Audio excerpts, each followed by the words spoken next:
नमस्कार मेरे प्यारे विद्यार्थियों।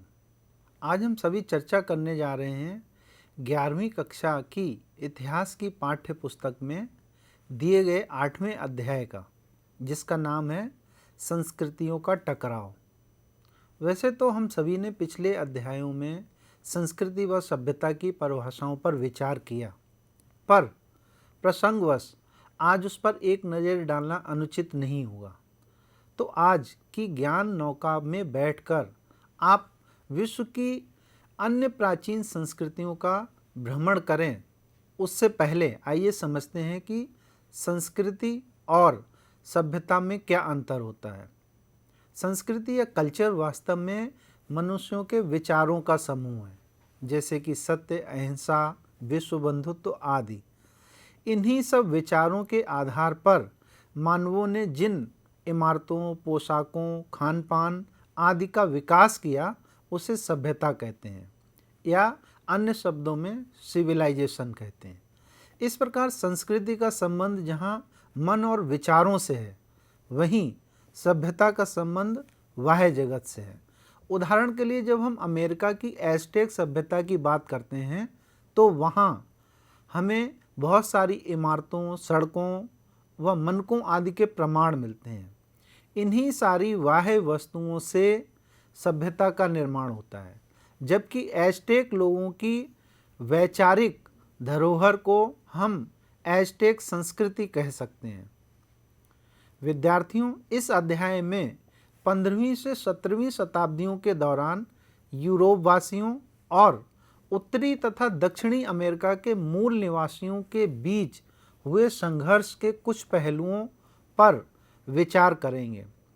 इस अवधि में यूरोप वासियों ने ऐसे देशों की व्यापारिक भागों की खोज के लिए अज्ञात महासागरों में साहसपूर्ण अभियान किए, जहां से वे चांदी और मसाले प्राप्त कर सकते थे।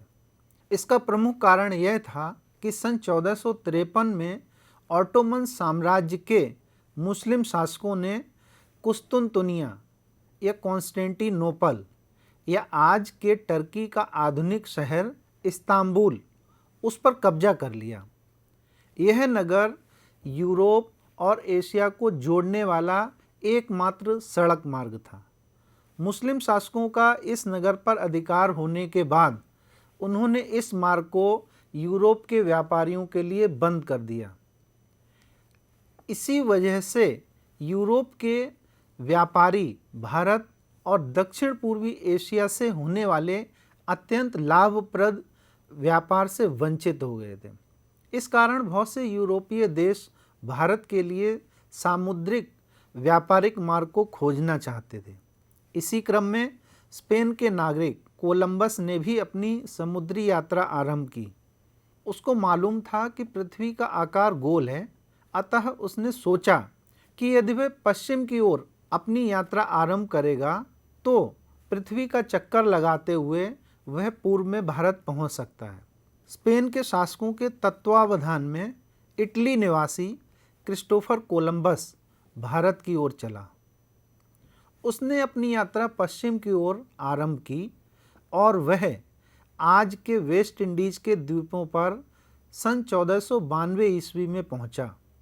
चूंकि वह वेस्ट या पश्चिम की ओर चला था और उसने इन द्वीपों को ही भारत समझ लिया था, अतः उसने इन द्वीपों को वेस्ट इंडीज नाम दिया। इस तरह से एक नई दुनिया की खोज हुई, उसकी जिसके बारे में दुनिया को अभी तक कोई जानकारी नहीं थी। छात्रों, यह नई दुनिया कुछ और नहीं बल्कि अमेरिका था। बाद में हुई खोजों से पता चला कि नई दुनिया के इंडियन वास्तव में भारतीय नहीं थे, बल्कि अलग संस्कृतियों के लोग थे और वे जहाँ रहते थे वह एशिया का हिस्सा नहीं था।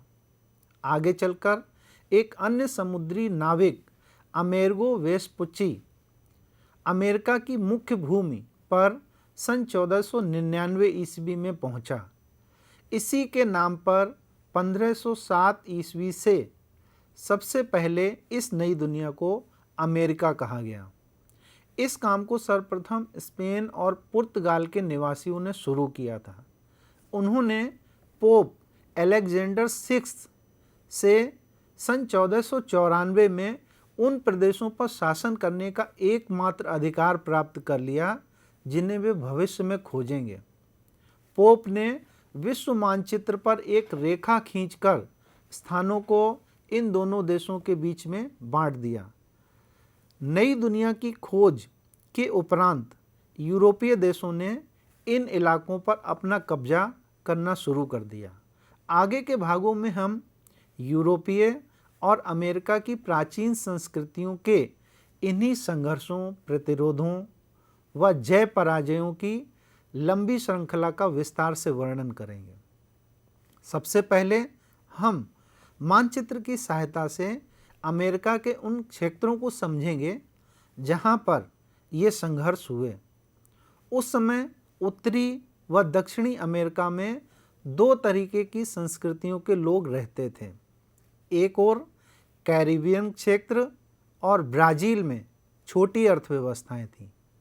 दूसरी ओर विकसित खेती और खनन पर आधारित शक्तिशाली व विशाल राजतांत्रिक व्यवस्थाएं थीं।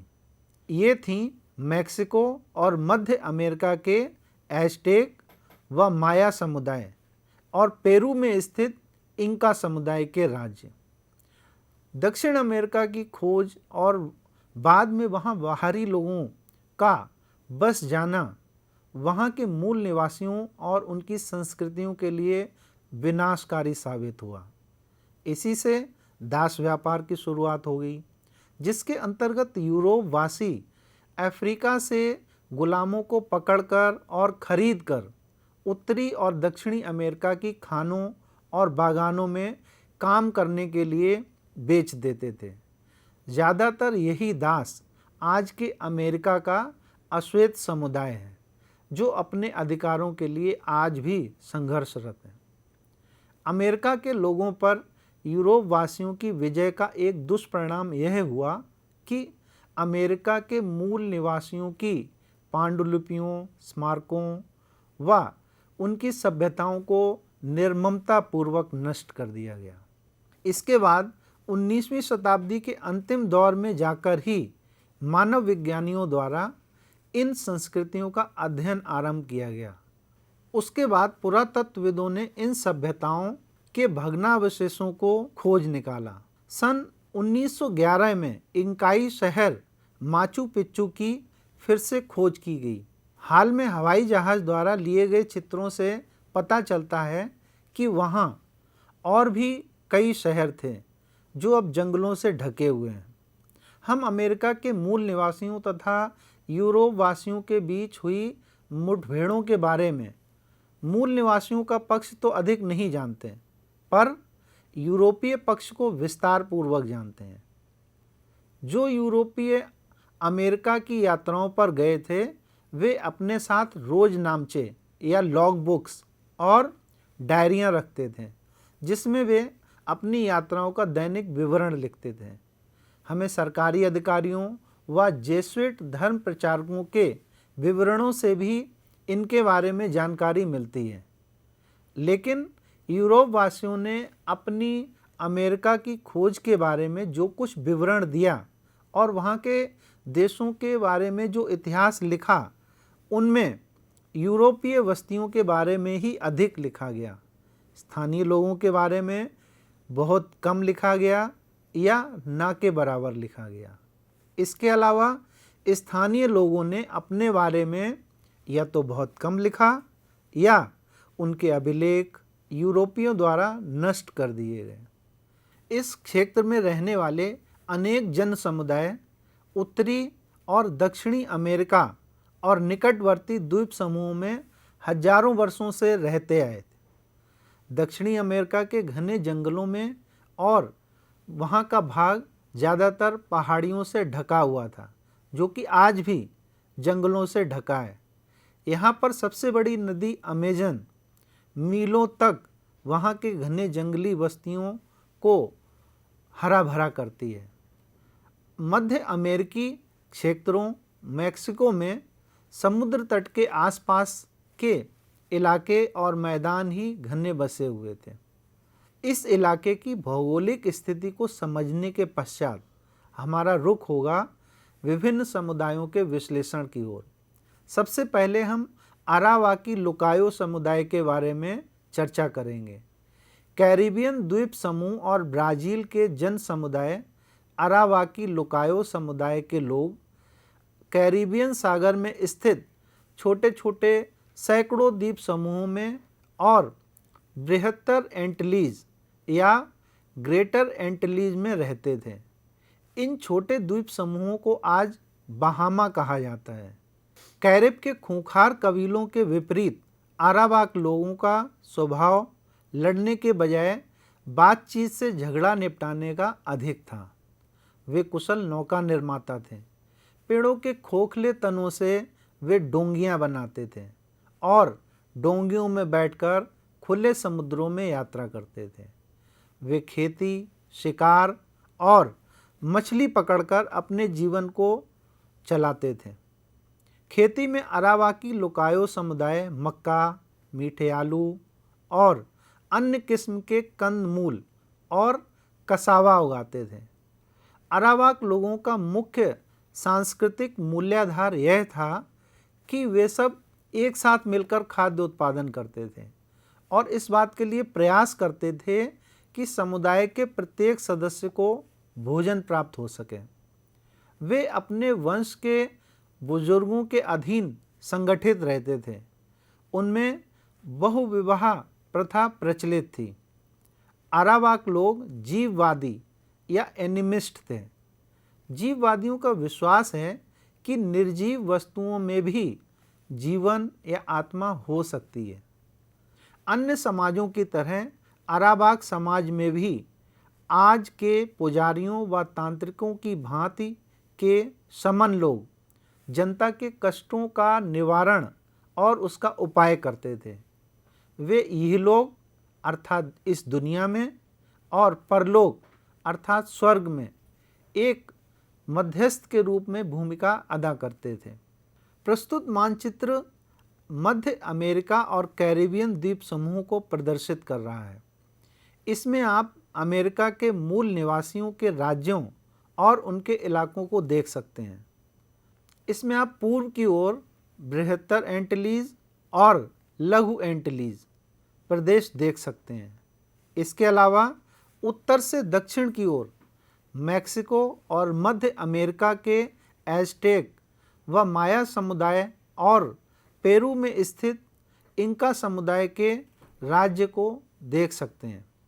छात्रों, कभी कभी इनके क्रम को याद रखने में हमें असुविधा होती है, तो इसे हम उत्तर से दक्षिण निम्न वाक्य द्वारा आसानी से याद रख सकते हैं। ऐ माँ, इनको भोजन परोस।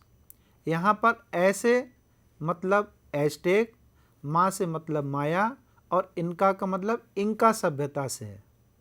अरावाक लोग सोने के गहने पहनते थे, पर यूरोप वासियों की तरह सोने को उतना महत्व नहीं देते थे। उन्हें अगर कोई यूरोप वासी सोने के बदले में कांच के मनके दे देता था तो वे खुश होते थे, क्योंकि उन्हें कांच के मनके ज़्यादा सुंदर दिखाई पड़ते थे। उनमें बुनाई की कला बहुत विकसित थी। हैमक यानी झूले का इस्तेमाल उनकी एक विशेषता थी, जिसे यूरोपीय लोगों ने बहुत पसंद किया। अरावाकों का व्यवहार बहुत उदारतापूर्ण होता था और वे सोने की तलाश में स्पेनी लोगों का साथ देने के लिए सदा तैयार रहते थे। लेकिन आगे चलकर जब स्पेन की नीति क्रूरतापूर्ण हो गई तो उन्होंने उसका विरोध किया, परंतु उन्हें इसके विनाशकारी परिणाम भुगतने पड़े। स्पेनी लोगों के संपर्क में आने के बाद कोई 25 साल के भीतर ही अरावाकों और उनकी जीवन शैली का लगभग सत्यानाश ही हो गया। अरावाकों की जीवन शैली को समझने के उपरांत अब हम नज़र घुमाएंगे एक अन्य छोटी अर्थव्यवस्था के लोगों की ओर, जिन्हें तुपिनाम्बा के नाम से जाना जाता था। तुपिनाम्बा कहे जाने वाले लोग दक्षिण अमेरिका के पूर्वी समुद्र तट पर और ब्राज़ील नाम के पेड़ों के जंगलों में बसे हुए रहते थे। ब्राज़ील पेड़ के नाम पर ही इस प्रदेश का नाम ब्राज़ील पड़ा। वे खेती के लिए घने जंगलों का सफाया नहीं कर सके, क्योंकि पेड़ काटने के लिए कुल्हाड़ा बनाने के लिए उनके पास में लोहा नहीं था, लेकिन उन्हें बहुतायत से फल, सब्जियां और मछलियां मिल जाती थीं, जिससे उन्हें खेती पर निर्भर नहीं होना पड़ता था।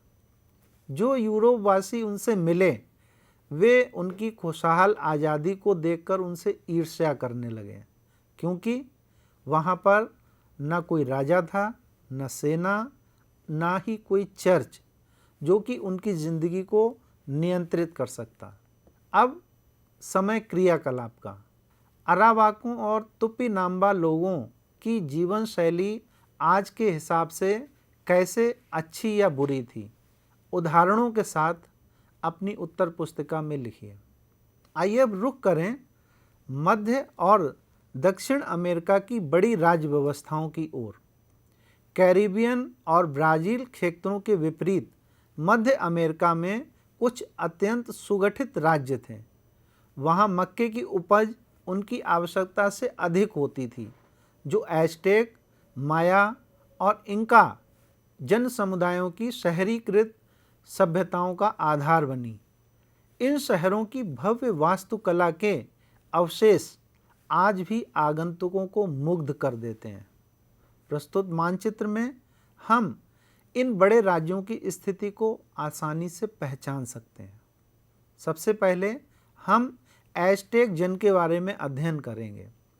12वीं शताब्दी में एज़टेक लोग उत्तर से आकर मैक्सिको की मध्यवर्ती घाटी में बस गए। इस घाटी का नाम उनके मैक्सली नाम के देवता के नाम पर पड़ा। उन्होंने अनेक जनजातियों को परास्त करके अपने साम्राज्य का विस्तार किया और उन पराजित लोगों से नजराना वसूल करने लगे। एज़टेक समाज श्रेणीबद्ध था। अभिजात वर्ग में वे लोग शामिल थे जो उच्च कुल में जन्मे थे, पुरोहित थे अथवा जिन्हें बाद में प्रतिष्ठा प्रदान की गई थी। पुश्तैनी अभिजातों की संख्या बहुत कम थी। वे सरकार, सेना तथा पौरोहित्य कर्म में ऊंचे पदों पर आसीन थे। अभिजात लोग अपने में से एक सर्वोच्च नेता चुनते थे जो आजीवन शासक बना रहता था। राजा पृथ्वी पर सूर्य देवता का प्रतिनिधि माना जाता था। योद्धा, पुरोहित, अभिजात वर्ग को सबसे अधिक सम्मान दिया जाता था, लेकिन व्यापारियों को भी अनेक विशेषाधिकार प्राप्त थे और उन्हें अक्सर सरकारी राजदूतों और गुप्तचरों के रूप में सेवा करने का मौका दिया जाता था। प्रतिभाशाली शिल्पियों, चिकित्सकों और विशिष्ट अध्यापकों को भी आदर की दृष्टि से देखा जाता था। चूंकि एज़टेक लोगों के पास भूमि की कमी थी, इसलिए उन्होंने भूमि उद्धार या रिक्लेमेशन से अपने इस कमी को पूरा किया। उन्होंने जल में से जमीन लेकर इस कमी को पूरा किया। भूमि उद्धार का अभिप्राय प्रायः बंजर भूमि को आवासीय या कृषि योग्य भूमि में परिवर्तन से है। कई बार भूमि उद्धार विभिन्न जल स्रोतों से जमीन लेकर भी किया जाता है। सरकंडे की बहुत बड़ी बड़ी चटाइयाँ बुनकर और उनके ऊपर मिट्टी तथा उन्हें पत्तों से ढककर उन्होंने मैक्सिको की झील में कृत्रिम टापू बनाए, जिन्हें चिनाम्पा कहते थे। इन अत्यंत उपजाऊ द्वीपों के बीच नहरें बनाई गई थीं, जिन पर 1325 ईस्वी में एज़टेक की राजधानी टेक्नोक्टिट्लान का निर्माण किया गया था, जिसके राजमहल और पिरामिड झील के बीच में खड़े हुए अद्भुत लगते थे। चूंकि एज़टेक शासक अक्सर युद्धों में लगे रहते थे, इसलिए उनके सर्वाधिक भव्य मंदिर भी युद्ध के देवताओं और सूर्य भगवान को समर्पित थे। साम्राज्य ग्रामीण आधार पर टिका हुआ था। लोग मक्का, फलियां, कुम्हाड़ा, कद्दू, कसावा, आलू आदि अन्य फसलें उगाते थे।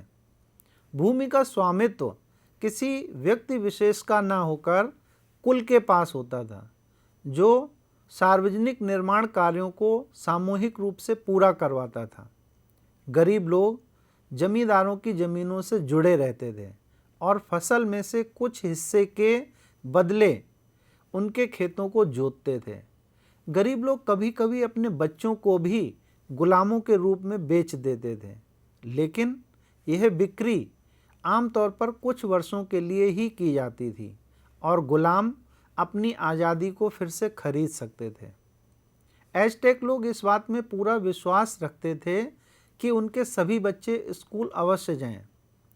कुलीन वर्ग के बच्चे काल मेकाक में भर्ती किए जाते थे, जहां उन्हें सेना अधिकारी और धार्मिक नेता बनने के लिए प्रशिक्षित किया जाता था। बाकी के सारे बच्चे तेपोकल्ली स्कूल में पढ़ते थे, जहां उन्हें इतिहास, मिथकों, धर्म, उत्सवी गीतों आदि की शिक्षा दी जाती थी। लड़कों को सैन्य प्रशिक्षण, खेती और व्यापार करना सिखाया जाता था, जबकि लड़कियों को घरेलू कामों में कुशलता प्रदान की जाती थी। 16वीं शताब्दी के शुरू के सालों में एज़टेक साम्राज्य में अस्थिरता के लक्षण दिखाई देने लगे थे। यह स्थिति जीते गए लोगों में उत्पन्न असंतोष के कारण पैदा हुई, जो केंद्रीय नियंत्रण से मुक्त होने के अवसर खोजने लगे। एज़टेक साम्राज्य पर विहंगम दृष्टि डालने के बाद हमारे विश्लेषण का केंद्र होगा माया सभ्यता के लोग। आगे बढ़ने से पहले ये उचित होगा कि हम मानचित्र की सहायता से इन भौगोलिक स्थिति को एक बार फिर से पहचानें। मैक्सिको की माया सभ्यता ने 11वीं से 14वीं शताब्दियों के दौरान उल्लेखनीय प्रगति की, लेकिन 16वीं शताब्दी में माया लोगों के पास राजनीतिक शक्ति एज़टेक लोगों की अपेक्षा कम थी। मक्के की खेती उनकी सभ्यता का मुख्य आधार था और उनके अनेक धार्मिक क्रियाकलाप एवं उत्सव मक्का बोने, उगाने, काटने आदि से जुड़े होते थे। उनके पास खेती करने के उन्नत और कुशलतापूर्ण तरीके थे, जिनके कारण खेतों में बेशुमार पैदावार होती थी।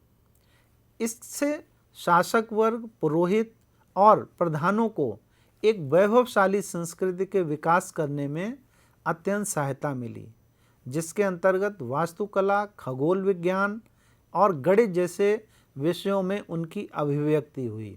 माया लोगों के पास अपनी एक चित्रात्मक लिपि भी थी, लेकिन इस लिपि को अभी तक पूरी तरह से पढ़ा नहीं जा सका है। अब पुनरावृत्ति काल। प्रिय विद्यार्थियों, अब तक हमने सबसे पहले माया सभ्यता व संस्कृति को परिभाषित किया।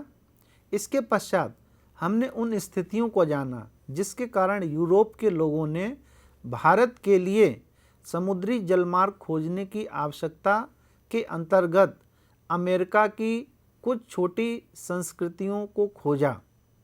हमने अमेरिका की अनेक सभ्यताओं, संस्कृतियों, वहाँ के लोगों जैसे अरावाकी लुकायो समुदाय, तुपिनाम्बा समुदाय की संस्कृति व उनके समाज के विशिष्ट पहलुओं को जाना और समझा।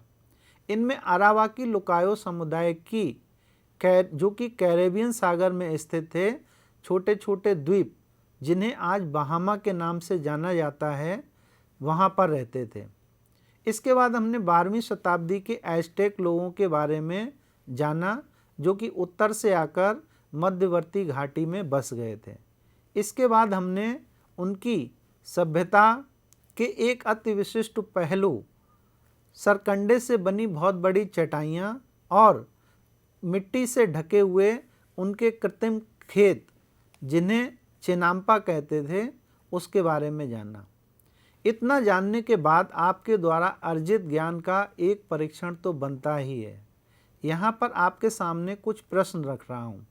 आशा करता हूँ कि उनके उत्तर खोजकर उन्हें आप अपने शब्दों में लिखने का प्रयत्न करेंगे। अपने शब्दों में लिखने से हमारी लेखन शैली में तो सुधार होता ही है, इसमें उत्कृष्टता भी आती है। तो ये रहे कुछ सरल से प्रश्न। प्रश्न 1, यूरोप के लोगों को भारत के लिए समुद्री जलमार्ग खोजने की आवश्यकता क्यों हुई? अरावाकी लुकायो समुदाय की संस्कृति व उनके समाज के विशिष्ट पहलुओं को लिखिए। और हाँ, इस प्रकरण की समाप्ति के पूर्व एक बात और, प्रिय विद्यार्थियों, हमारा जीवन बहुत कुछ उस पानी के पंप के समान है जिसे एक लंबे समय से प्रयोग में नहीं लाया गया है। हमें पता नहीं है कि पानी कितना गहरा है, लेकिन यदि हम लगातार प्रयास करें तो निश्चित रूप से एक दिन हमें मीठा, शुद्ध और ठंडा पानी मिलेगा। हो सकता है कि हमारे प्रयासों से पानी बिल्कुल ऊपर तक आ जाए तथा 2-4 पंप और चलाने की ज़रूरत हो, लेकिन अगर हमने प्रयास बंद कर दिए तो फिर पानी फिर से नीचे चला जाएगा। इसलिए यह आवश्यक है कि हम अपने जीवन में किसी भी चीज़ को पाने के लिए बिना हारे निरंतर प्रयास करते रहें, तो निश्चित रूप से सफलता एक दिन हमारे चरण चूमेगी। इन्हीं शब्दों के साथ आज के लिए बस इतना ही। जल्द ही फिर मिलेंगे इसी अध्याय के कुछ नए प्रसंगों के साथ। तब तक अपना और अपने माता पिता का ध्यान रखिए। जय हिंद।